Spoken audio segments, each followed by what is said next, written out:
All right, so welcome to Finding Balance in Peri and Post Menopause. So I'm Jamie Jackal, and I will be telling you a little bit about it, but my goals for you today are for you to learn the signs and symptoms of perimenopause, build foundational health skills to help you improve that transition, give you some tips and tricks to reduce those symptoms, find balance, and build strength as we enter this next phase of life, and how to help you know when to seek support and how to help you advocate for yourself in that process. So a little bit about me. I am a master health coach. I have several certifications, if you saw in the first slide, because I love to learn and I love to continue to provide the best information for the people that are trusting me with their bodies and their health journey. So I'm a strength conditioning specialist. I'm a human movement specialist. I also have a menopause coaching specialist from Girls Gone Strong, which is kind of why I wanted to do this, because I don't feel like menopause is put out there very much. I also have a PhD in molecular genetics, which is kind of why I love the science behind these things. And the history of myself is that I was a college athlete and I was broken. I mean, I had 11 broken bones, 13 surgeries, and I had chronic pain.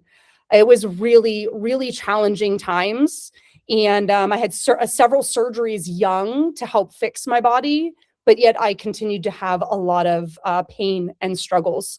So that's kind of how I found this like deep health approach and why I've continued to learn and grow, because it's very meaningful for me. And my goal is to help you not struggle as long and as hard as I did. So that being said, I am middle-aged.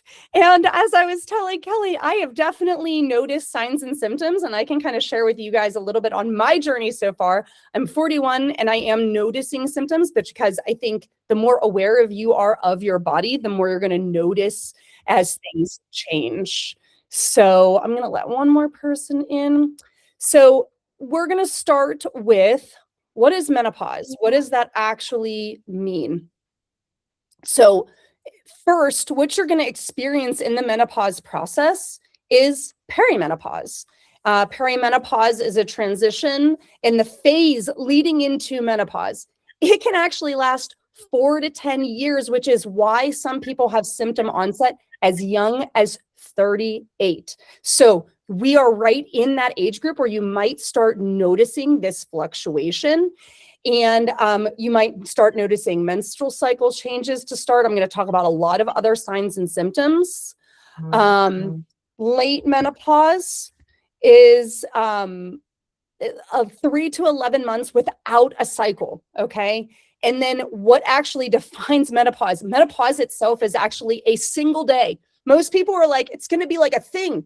It's not. It's like one day where all of a sudden you've gone 12 months without a period. And that average age is 49 to 52. Menopause itself is one single day.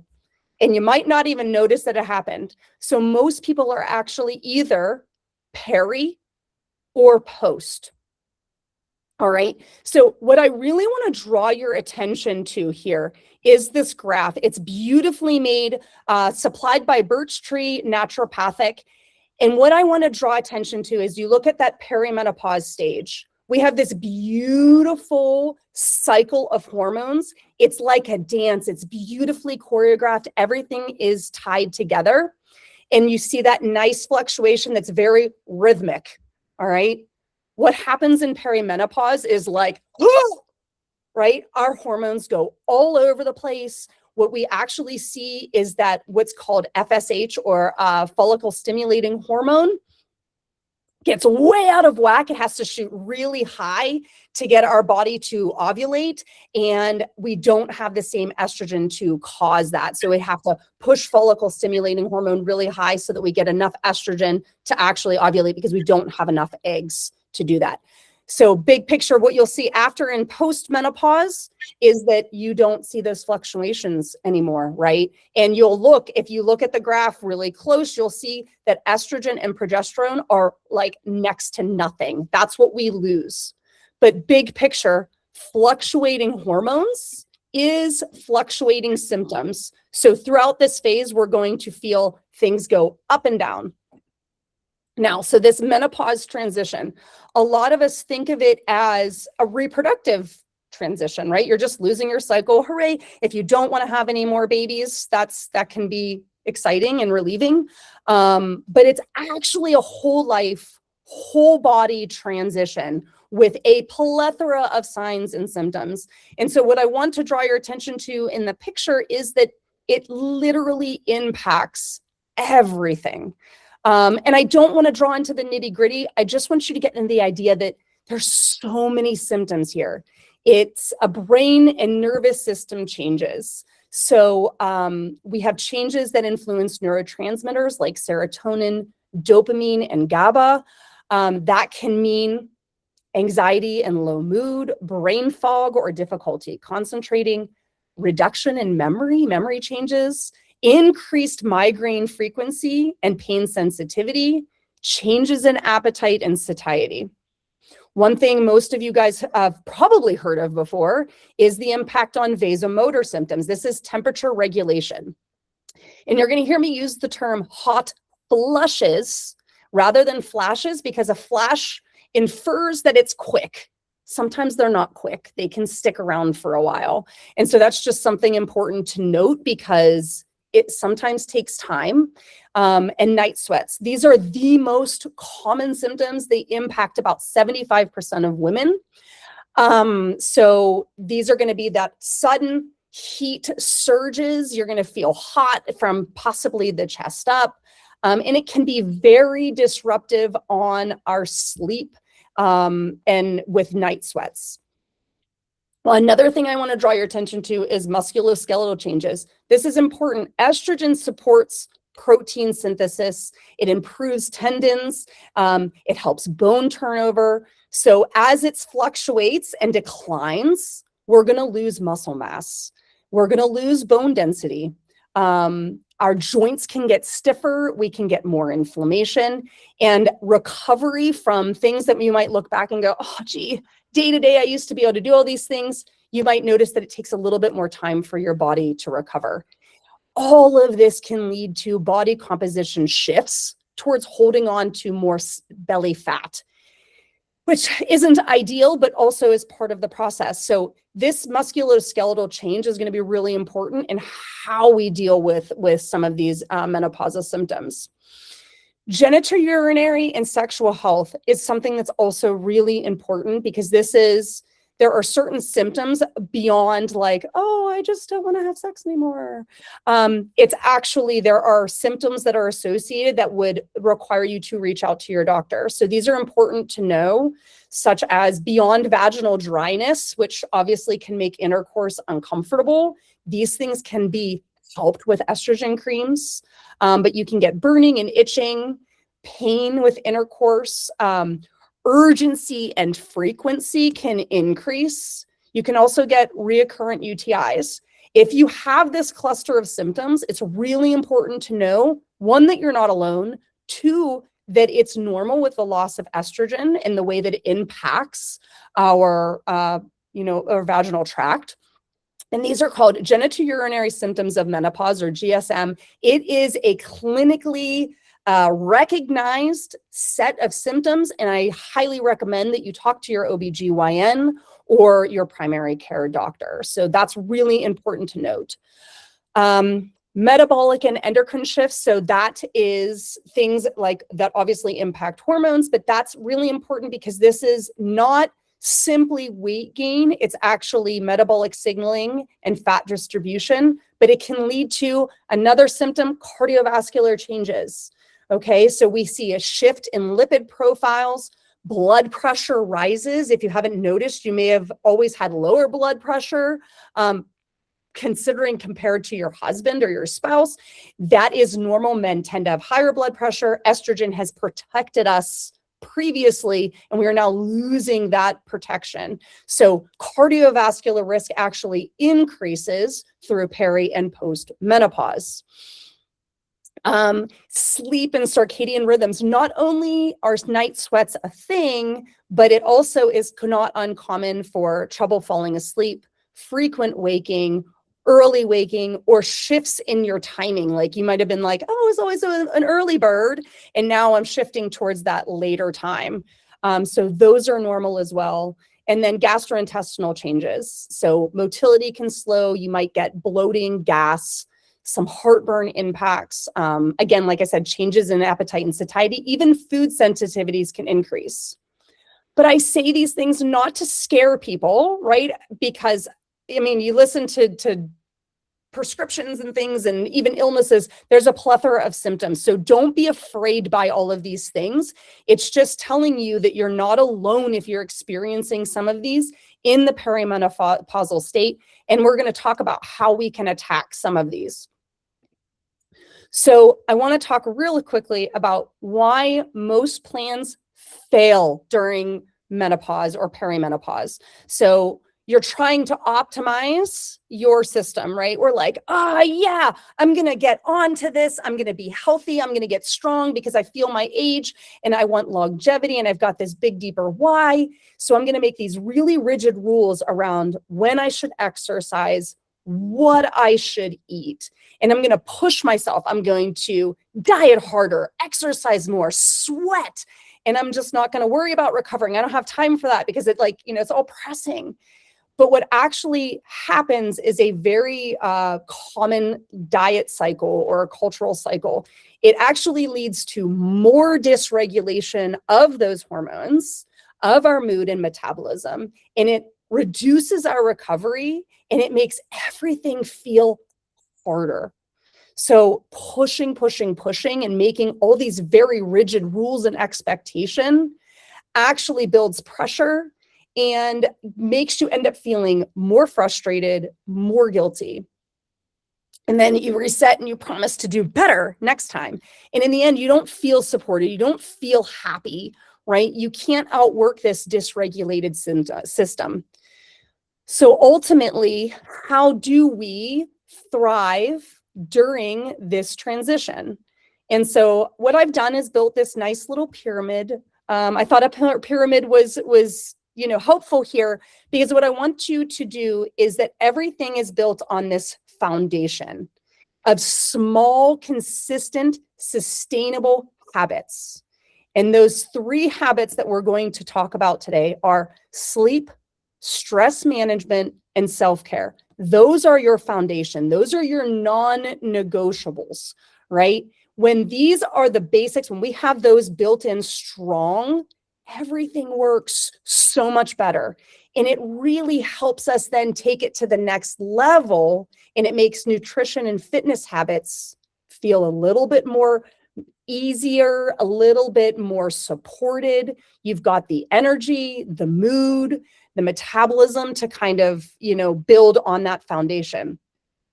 And then at the very top of the pyramid, you'll see targeted support. So this is getting help from menopause, doctors, people that are safe prescribers that are willing to work with you individually, do the blood work to support you and how to manage your symptoms and keep you moving forward.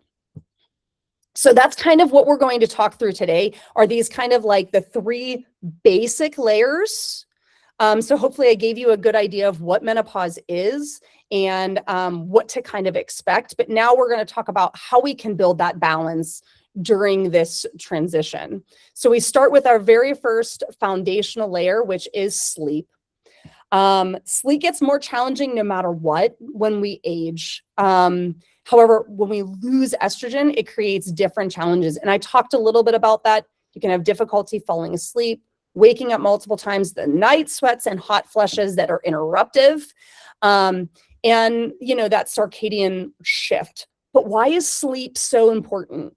So in addition to making all of our menopause symptoms seem worse, and having less energy and heightened pain sensitivity, sleep disruption can actually lead to other side effects like reduction in cognition. So this can reduce memory formation, which, if you remember, was already a symptom, right? We get worse brain fog, we get more impaired recall, and just feeling sluggish mentally.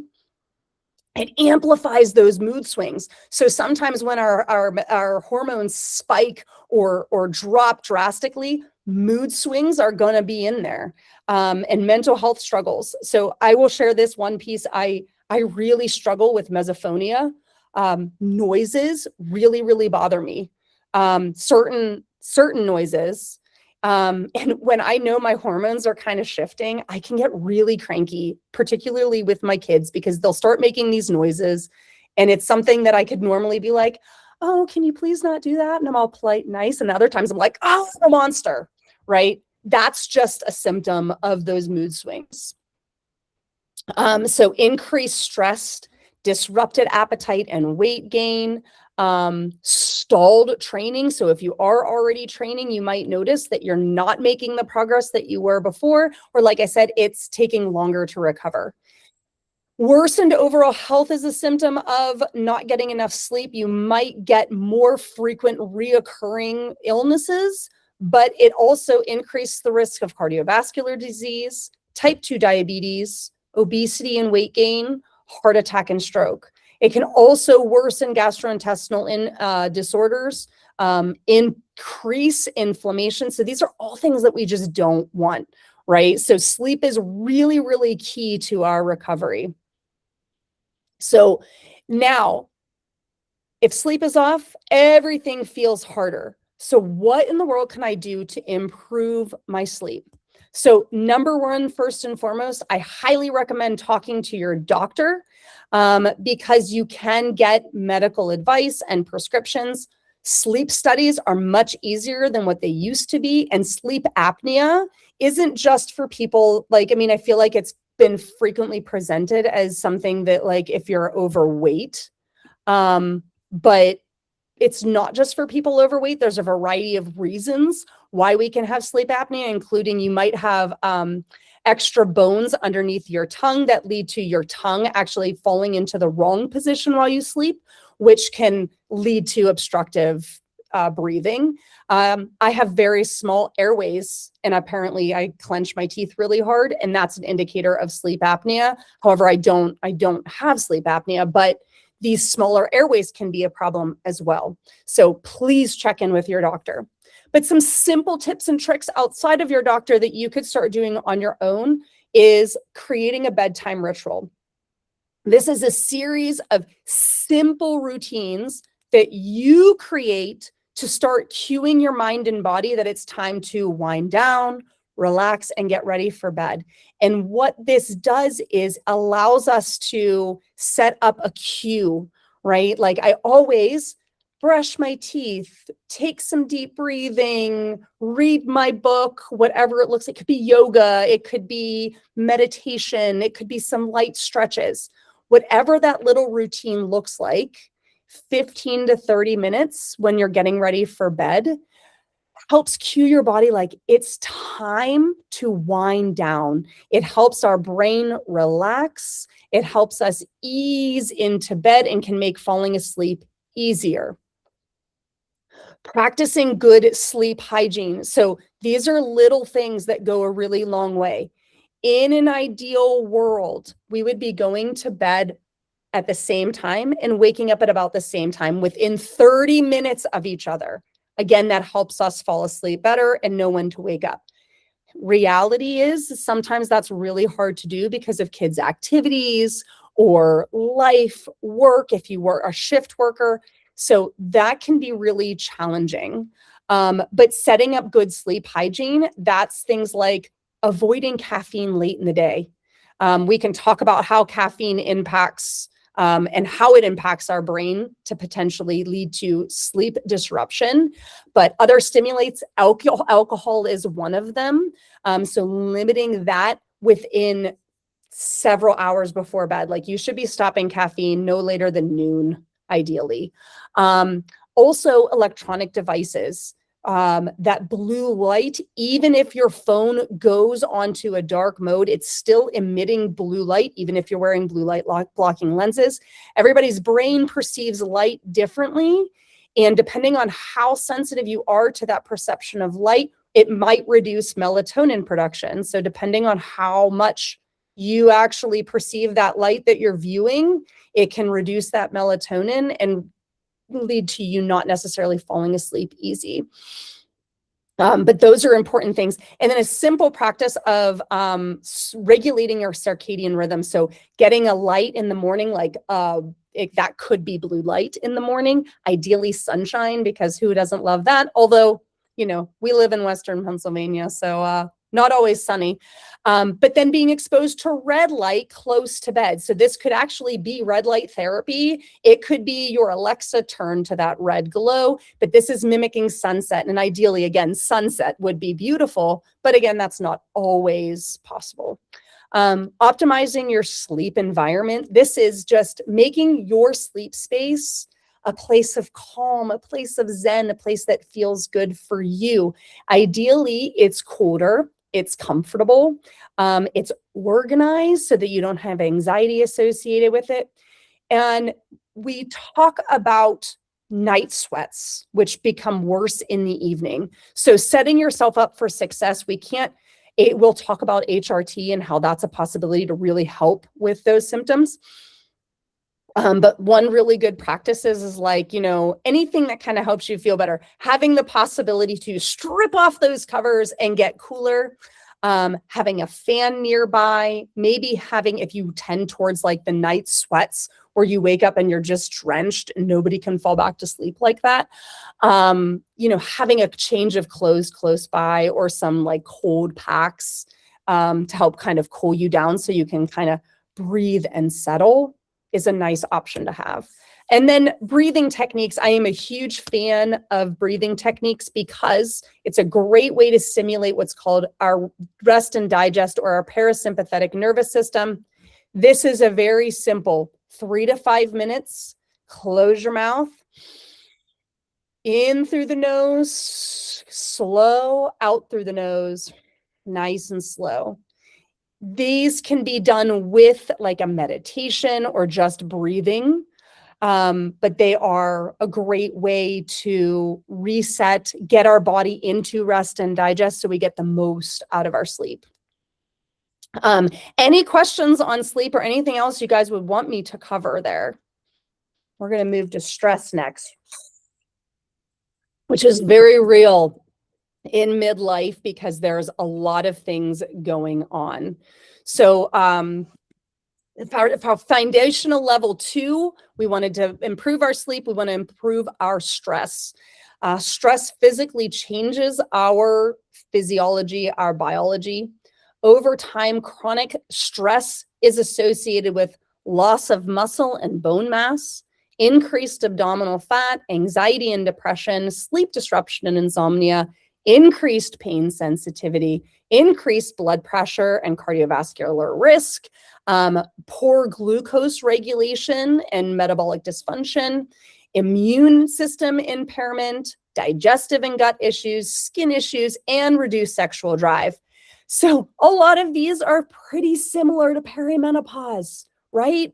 So if you have chronic stress and you're in perimenopause, everything is going to be so much worse, right? It really amplifies those symptoms. So this is really not ideal. And if you think of stress like a bucket, stress includes everything from like work, life, and menopause is a big stressor for a lot of people.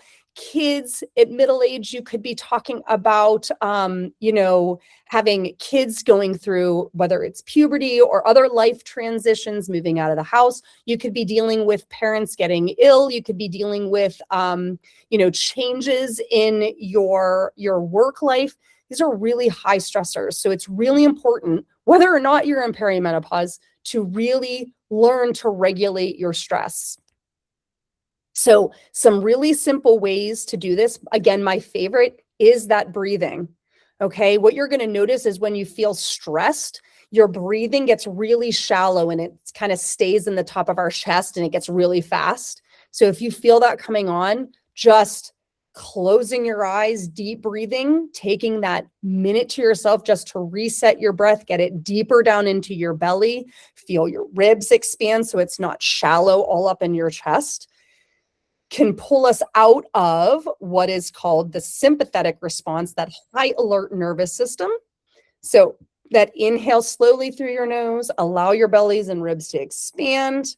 Exhale nice and slow. All right. So just doing 5 slow breaths is a good quality reset that can lower your heart rate, reduce your anxiety, and improve that regulation. Another really good trick is practicing mindfulness. So mindfulness kind of brings us attention into the present moment rather than getting caught in a cycle of the story that we tell ourselves.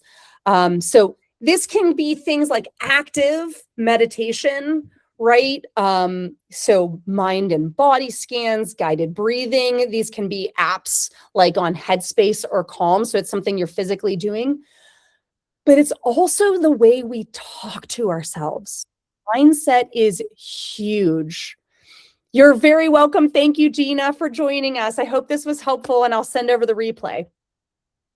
But mindfulness is huge, right? So the way we talk to ourselves, the story we tell ourselves, what we're speaking, right? I know sometimes I'm like, oh my God, I'm so stressed. I have so much to do. And just saying that makes me feel more stressed. Whereas if I notice that that's the story I'm telling myself, I'll say like, I have a lot of things going on, but a lot of these are very rewarding, right? Like I get to take my kid to soccer and watch them do something they love. So I try to reframe that situation so that I can kind of calm things down a little bit. Scheduling some daily calm activities. This does not have to be another thing on your list of things to do. Okay, again, that's the story we tell ourselves. This is scheduling time for ourselves. This is 5 to 10 minutes. Can you do something for 5 minutes? It's journaling, walking or sitting in nature, reading, a gentle stretch, maybe sitting with your animal or even cuddling with a kid, right? Listening to some music, sitting quietly with a cup of coffee or tea. This is 5 minutes. And this is also how you frame it, because I do a lot of chores listening to music or listening to TV because I'm like, I never get to sit still. No, I don't. I don't ever get to sit still and enjoy watching TV or something like that. But by habit stacking and washing dishes while I listen to a TV show of my choice, I now feel like this is less of a burden and more time for me. So again, these little habits and that shift in that mindset can pair together and really go a long way. Finding your flow state, if you will. So this is finding something that you can be completely immersed in, separating from anxiety, from all of the activities and everybody else. And this can look like a bunch of different things. It can be strength training, right? Taking that time to be one with your body. It could be a cardio workout. This could be playing sports, getting out and playing pickleball. It could be hiking, cooking, writing, gardening is a great one, playing music, anything that really takes your full focus so that you're doing something really productive that you enjoy. And this gives your brain a chance to reset and helps this spout at the bottom of my bucket here kind of let go and release. We can also plan for stress before it happens. So building plans rather than being like really strict, this kind of goes back to some of those things where it's like, oh, well, I have to do this today. Do you? Or can you say like, if this doesn't happen today, can I come up with a plan B and how I can fit it in, right? I might not always have time to get my workout in, but I'm always going to have time to do a little bit of something for myself. Or how can I make this routine easier? And this could be something along the lines of like laying out my clothes the night before, putting my shoes by the front door so I'm reminded, oh, I'm going to take a walk first thing this morning. taking something off your plate, writing out a to-do list for the next day, so that way you're not laying in bed thinking of all of the things I have to do.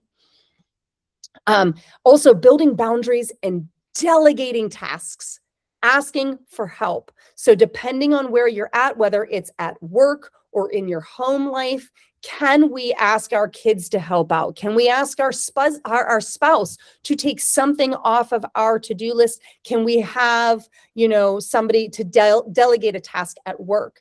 These small systems free up mental energy to build healthier boundaries for ourselves and make times for things that really, really matter.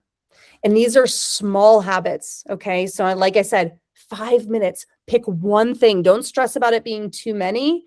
We want to manage it, but we're never going to eliminate it entirely. We're in a stressful season of our lives. We are all busy, and everybody handles stress in different loads and in different ways. So it's not about letting it go entirely, but it's about helping ourselves build more resilience to it. Any questions on stress? Because we're going to flow into some self-care next. So these are going to be our self-care techniques. We have,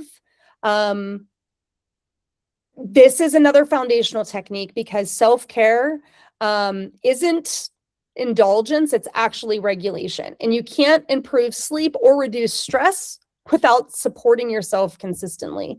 So that's why self-care is so important. When it becomes consistent rather than occasional, you're going to start to notice that you have more energy, you have better sleep quality, you're more able to tolerate stress, and you might reduce that symptom severity. And things get easier for like consistency and workouts. Okay. So there's actually 4 pillars here. We've got physical self-care, so supporting your body. That's things like hydration, nourishment, taking that time to hit your flow state or do something for you that involves maybe some movement mentally or physically.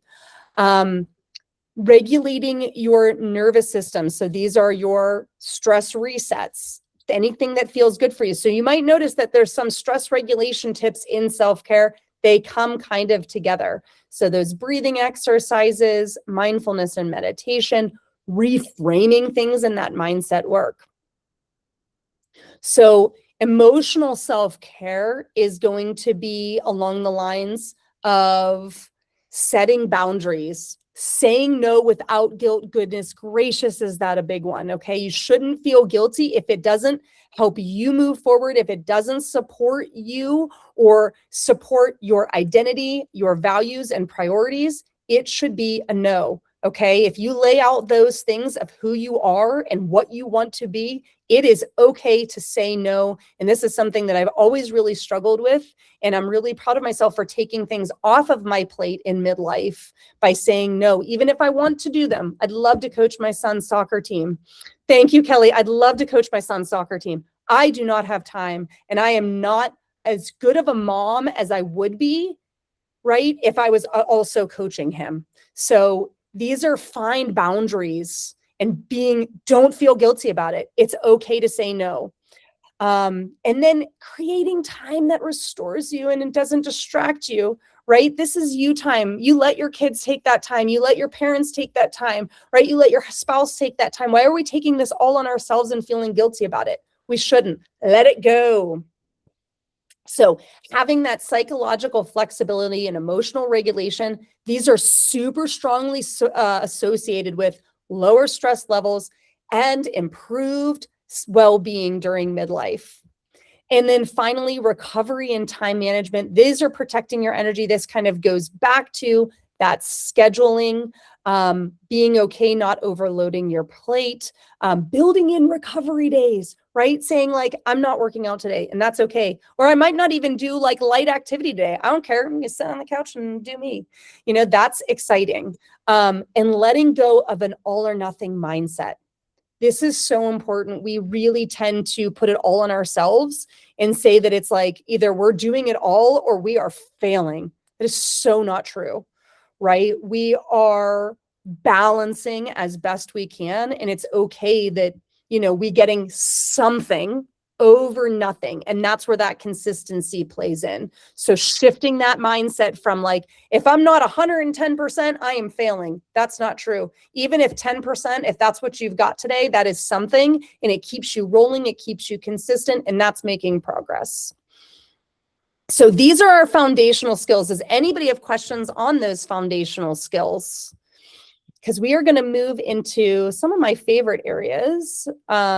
So real quick, this foundation is super important, okay? When this base is really strong, then we have better energy, and it allows us to do that next layer, right? I think too much we get focused in on nutrition and fitness and making sure we get those things in. But if this foundation isn't supported, it makes those things a lot harder. And then results become less sustainable, right? When we have this solid foundation, we're able to do it consistently. And that makes it better for our deep health and longevity. So we're going to jump into some nutrition. A lot of research shows that consistently nutrition plays a key role in reducing symptom severity. It helps us preserve lean muscle, it supports better metabolic health, and it improves our long-term disease risk of some of those big ones like cardiovascular disease, osteoporosis, and type 2 diabetes. But I really want to draw attention to the fact that this is not about dieting. It's about fueling your body in a way that supports resilience, energy, and longevity. So what is balanced nutrition? I put in a plate here. It's really important to recognize that balanced nutrition is actually protein for muscle mass, right? This is going to be mostly meats. If you are vegetarian, vegan, pescatarian, protein may look a little bit different. It's going to be more grains and plant-based, and that's okay, but you have to be aware of how much, because plant protein is very different than animal protein. It's way less, and it might not be a complete source. So carbohydrates are not the enemy. They give us energy, especially whole grain carbs, and carbohydrates actually include fruits and vegetables. So they come with really good things like fiber that fuel our gut, fats, which is really important for balancing our hormones and regulating cardiovascular disease. And like I said, fiber for gut health. Fiber, this is an important point. Fiber comes from plant-based foods. It's real simple. Okay, so if you're eating whole plant-based foods, you are getting in the fiber that we need to support our gut. All right, so we really want to have that balance and not be in those extremes. Okay, so when we talk about looking at balancing our plate, some very practical tips are making sure that we hit that meal so that the plate is balanced. It's not just fats. It's not just protein. It's not just a fruit. Try to grab or pair a protein with a fat, with a carb, right? And make it a whole food carb, make it fiber rich, because what this ultimately does is it stabilizes our blood sugar. So that reduces that risk of type 2 diabetes. It gives us more sustainable energy. So that's key because protein and fats and fiber take longer for our body to digest. So it allows our energy to kind of like come out slowly rather than hitting that like 2 p.m. crash. All right. It also helps make us feel fuller longer. So this is satiety. And it's going to reduce those cravings after we eat a meal. So sometimes we're always like craving like that sugar fix. What you're actually feeling might be that you're still a little bit hungry or that you didn't hit that balance in your meal. A really big thing is eating slowly and mindfully. A meal should take, and this is shocking, especially if you are a mom or if you're just a busy working woman, right? A meal should take 20 minutes. That's a long time. Like actually sit down and set a timer. It's a long time, guys. I struggle even, hitting 20 minutes because that's how long it takes for our brain to talk to our stomach or our stomach to communicate to our brain that we are in fact full. Okay. So slowing down is really, really good because it improves digestion. It helps improve nutrient absorption, which gets less as we get older. This improves micronutrients, right, and helps our body work more efficiently. It also draws us into awareness of our hunger and fullness cues. So GLP-1s are really big right now. They really amplify that fullness cue. It makes it really hard to overeat. But if we were to start drawing attention to that cue that like says, oh, you're full, but we can't get that unless we're eating for 20 minutes.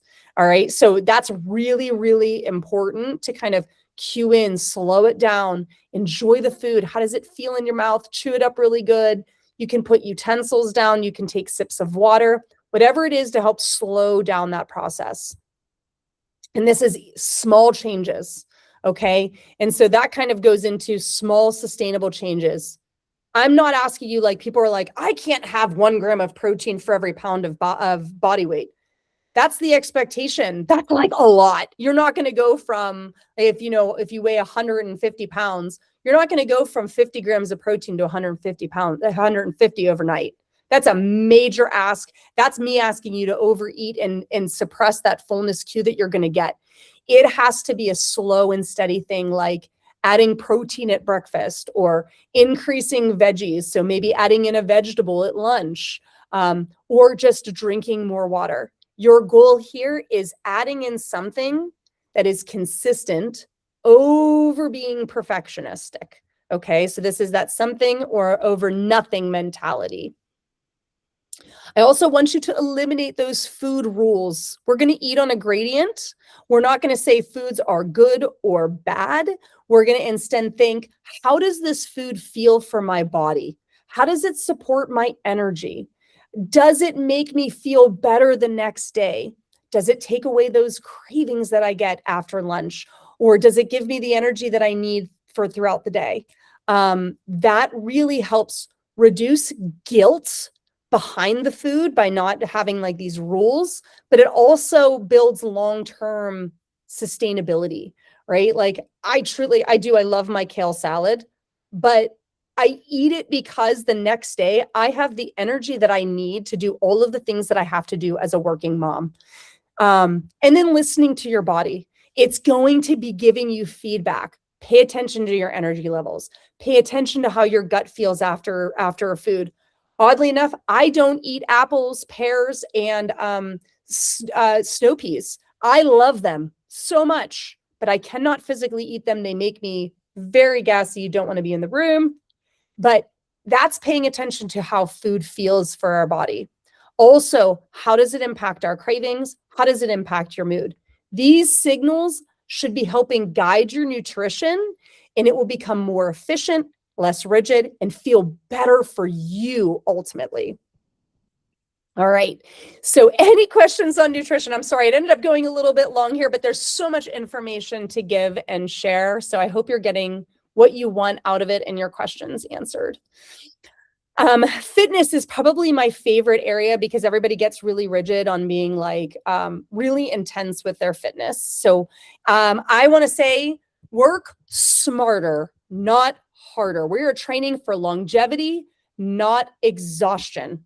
Okay. So perimenopause is marked by fluctuations and eventual decline and loss of estrogen. This is really, really important because it does impact every system in the body, which includes loss of muscle mass and strength, bone density, insulin sensitivity, metabolism, blood pressure, cardiovascular health, brain function, mood, and cognition. And fitness is one thing that really helps improve all of those things. And I'm not talking about exercising for hours every day, pushing through pain and reaching exhaustion. And I'm not following these one-size-fits-all programs. Instead, we're building something that works for you. So number one, most important, is going to be strength training. This is the foundation of longevity. A recent study came out that shows that the biggest indicator for long life is muscle mass, not BMI, not, resting heart rate, not HRV. It is not these other indicators. It is muscle mass. So strength training is one of the most important tools for maintaining muscle mass, improving metabolism, and keeping our independence as we age. So a well-designed program should include a personalized warm-up to improve your movement quality. That allows you to get more out of your workout. It helps protect against injury and reduce pain. It should train all of the major muscle groups. So you should be hitting shoulder, chest, legs, back in every workout, right? 2 to 3 times a week is ideal in a circuit style to make sure you get the most out of your time. But you should be hitting all of these major muscle groups, not just arms because you want them to look a certain way, because culture tells you they should look a certain way. It should also include multiple planes of movement. So not just moving forward and backward, but moving side to side and turning. And it should progress over time safely. So that means we slowly increase that weight safely over time. So that's really important because it improves our movement, it reduces our injury risk, it supports bone density, and it's just going to make you feel stronger in day-to-day life.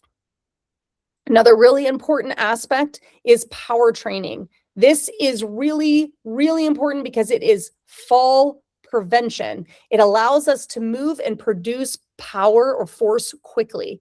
So this helps you catch yourself during a trip, react quickly to prevent a fall, and maintain independence as we age. So power can be trained through light weights moved quickly, body weight explosive movement with modifications as needed. For example, if you're not comfortable or you have pain when you're jumping, that's okay. But faster controlled movements in warm-ups or in your strength work. So these are really, it's an important thing to incorporate either in your cardiovascular or your strength work. Cardiovascular training, it supports heart and metabolic health. It should be separate from strength training. You should be doing both wherever you can. As estrogen declines, our cardiovascular disease risk rises, and a balanced cardio routine will have varied intensities, low, moderate, and high. Okay, so that can come from the types of movements that you're doing or the amount of time that you're doing it. Ideally, it would be different modalities. So not just walking or not just biking or rowing or doing a variety of movements in that. I do body weight type cardio videos that gets you into all of those different planes, because when we just walk, we're only moving forward and backward, and life works in multiple planes. And you should have a mix of shorter and longer sessions. So this helps improve heart efficiency. It helps reduce or support healthier blood pressure regulation. And it gives you more energy. It just feels good. One thing that's lost during strength and cardio workouts is balance training. So this builds stability and confidence. We naturally lose muscle mass and neuromuscular control as we age, especially in these smaller muscles. So I always like to tell people, if you've got your quad muscle right here and we're losing muscle mass over time, 1% of this quad muscle isn't a big deal. After 30, we start to lose up to 3 to 8% of muscle mass every decade. So 3 to 8% of this, not that much. 3 to 8% of a muscle in our foot is a big difference. That's why fall prevention increases, right? Why we feel a little bit shakier on our feet, why it gets harder to write and grasp a pen or a pencil as we get older. So this is really important to helping maintain balance and maintain that stability. So balance training is going to be foot and ankle strengthening, static balance, so holding those positions, and dynamic balance, moving while we're on a single leg. And we want to integrate this into our strength and cardio workouts. So it should be something that we're incorporating. And then finally, pelvic floor work. So this builds our core strength inside and out. It helps protect our spine. But I also talked about how those hormone changes can impact our pelvic floor function, and whether or not you've had children, you can have pelvic floor issues. So that's really important to be aware of. It's not just if you had a vaginal birth. Okay, this is actually dependent on, I was a gymnast growing up, And I had leakage at a young age. I had no idea that it had to do with my pelvic floor because it was not talked about, right? But as I've gotten older, and even though I didn't have kids vaginally, I've still had issues. So this is something that I'm drawing awareness to. So building awareness to those muscles, using coordinated breathing to tune into how those muscles feel when we breathe, because it's actually linked. Learning the difference, learning both contractions, so not just Kegling, you also want to relax those muscles.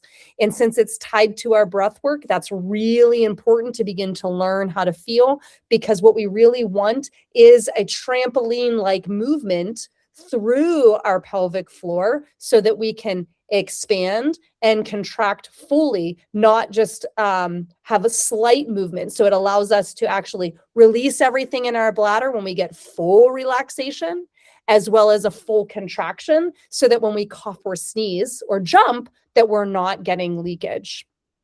So that is a really important piece, again, that I don't think is talked about enough and should be normalized. So this is the layer 2. And we now hit our final layer of support. And that is going to be getting medical support and reaching out to our medical professionals. So supplements and HRT can help support our symptoms. It's very important that you know that they require personalization, and to learn how to advocate with your doctor. So what are some things we can do? HRT, it's hormone based therapy, hormone replacement therapy. It's going to be estrogen or progesterone. It can help with hot flushes and night sweats. So if that's something that's very disruptive to you, you should reach out to your doctor and see if you're a candidate. It can improve mood changes. It can improve vaginal dryness and those genitourinary symptoms. And it can help prevent bone loss. There's emerging evidence for benefits in muscle preservation, insulin sensitivity, and cardiovascular health, all of which start early. And it's important to know that timing matters. Starting HRT within 10 years of actual menopause.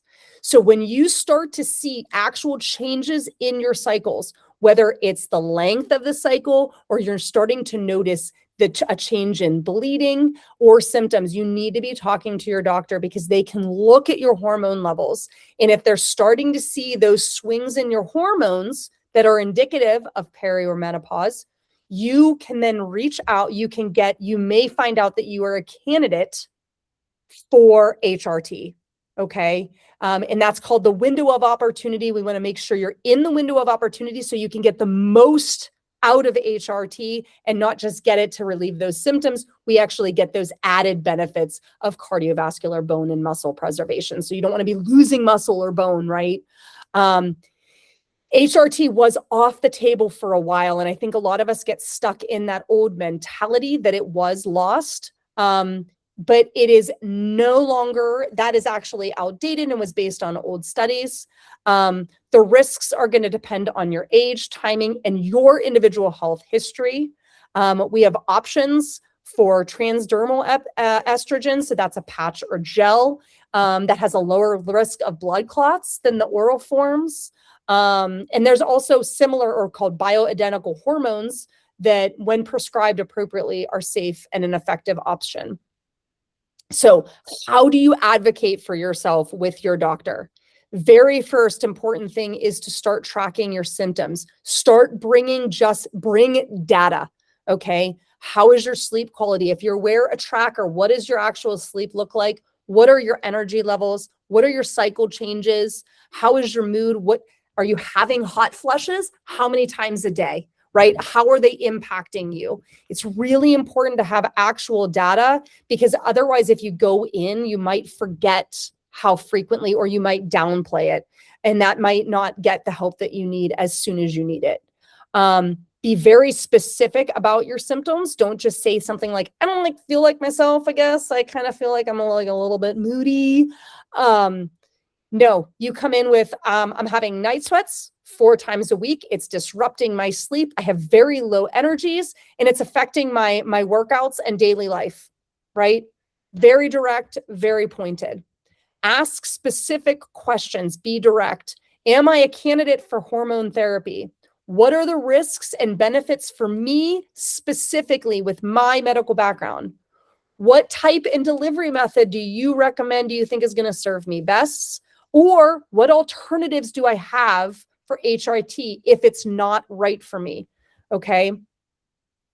Know that you can seek out a second opinion. There are people that are trained, there are providers that are trained in menopause. You can look for an NAMS or North American Menopause Society certified providers, OBGYNs or endocrinologists that have menopause expertise. Finally, you can get supplements. They can help. Supplements should always be supported by blood work as well, ideally, right? Keeping in mind that they're not a replacement for lifestyle or medical care, but they can be powerful tools if they're used purposefully. All right, so some supplements would be vitamin D and calcium. It is important to know your vitamin D levels. We store vitamin D in our fat. So if you don't need vitamin D, you shouldn't be taking more of it, right? But it does support our bone density and it helps reduce that fracture risk. Calcium is going to help support vitamin D absorbance. Okay. It's important to know too that vitamin D should be taken with a fat because it is a fat soluble vitamin and that can improve absorption. It should also be taken in the morning. Sunlight provides great vitamin D. Although again, if you live in Western Pennsylvania, you're very likely not getting what you need. Magnesium is another really important micronutrient. It helps improve sleep quality. It supports muscle recovery and it can reduce anxiety and stress. Magnesium supplements are best taken in the evening, 30 to 60 minutes before bed to help improve sleep, muscle, and relaxation or muscle recovery. It can be beneficial to help improve the vitamin D metabolism and utilization. So if you're taking vitamin D, for example, and you notice that you're not absorbing it as much, you might be a candidate for magnesium. But again, this is with support of blood work, okay?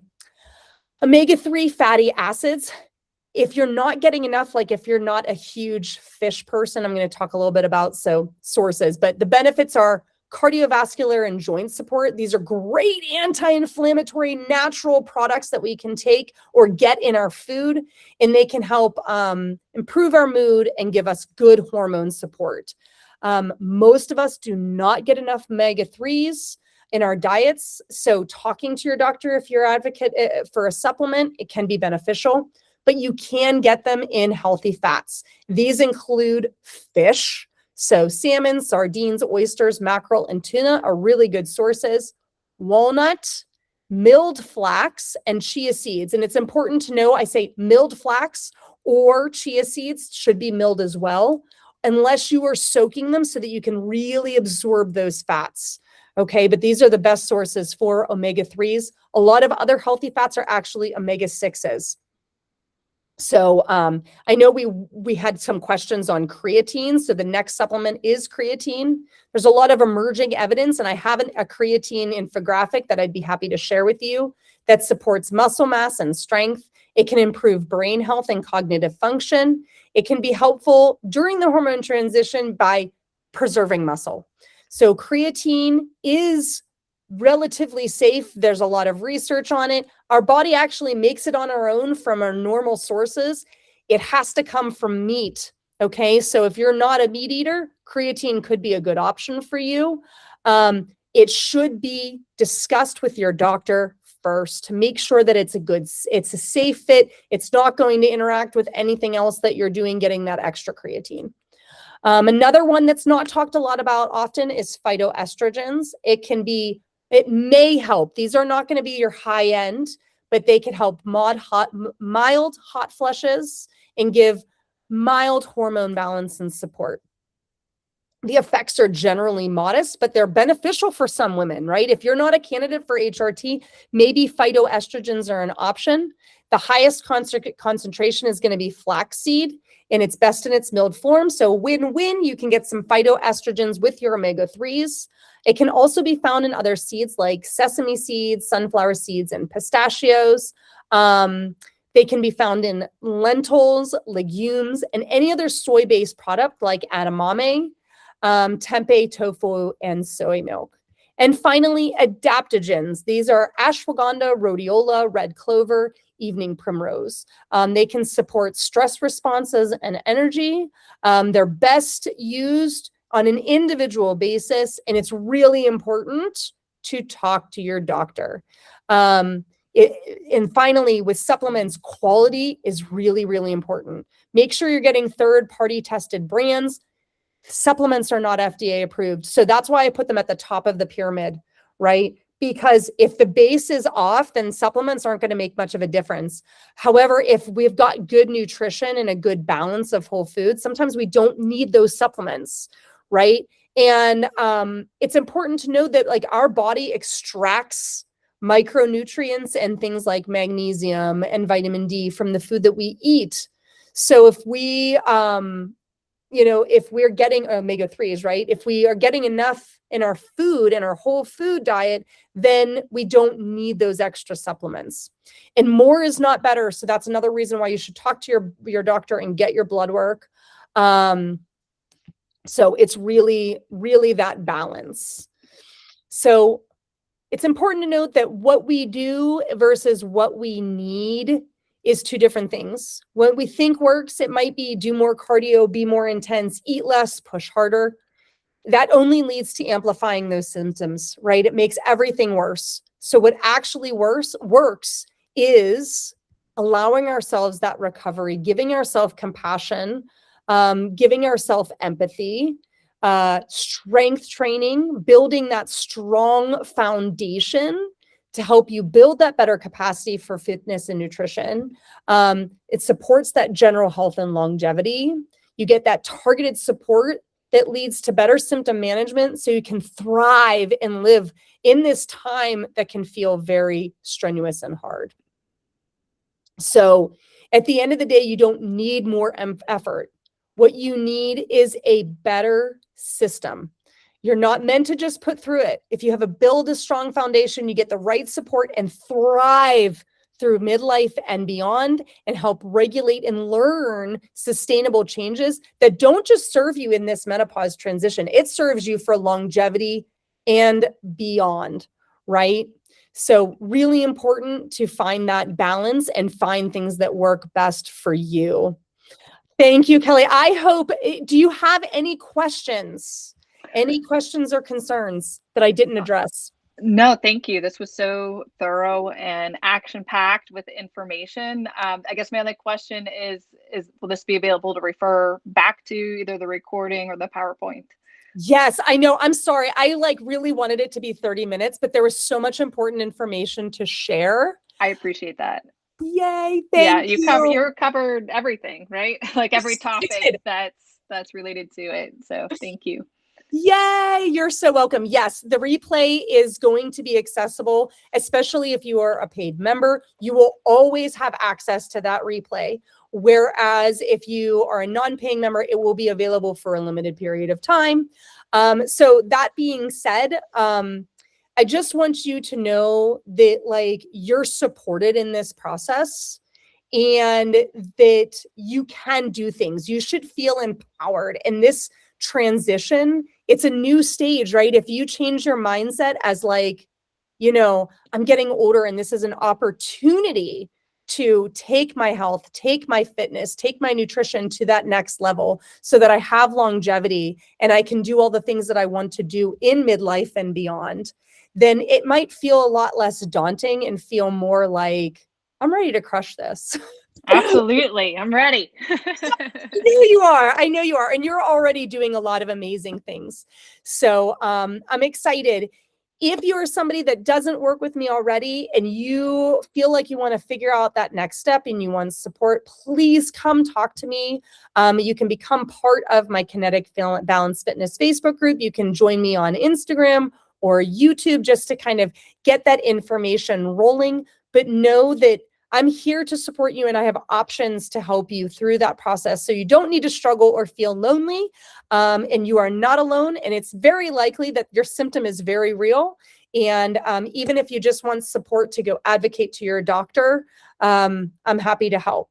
So thank you for joining me. I'm so glad that it was helpful. And if you have any questions and you're joining for the replay, please don't hesitate to reach out to me at kinetic.balance.fit@gmail.com. Or, like I said, join me on Facebook, Instagram, or YouTube.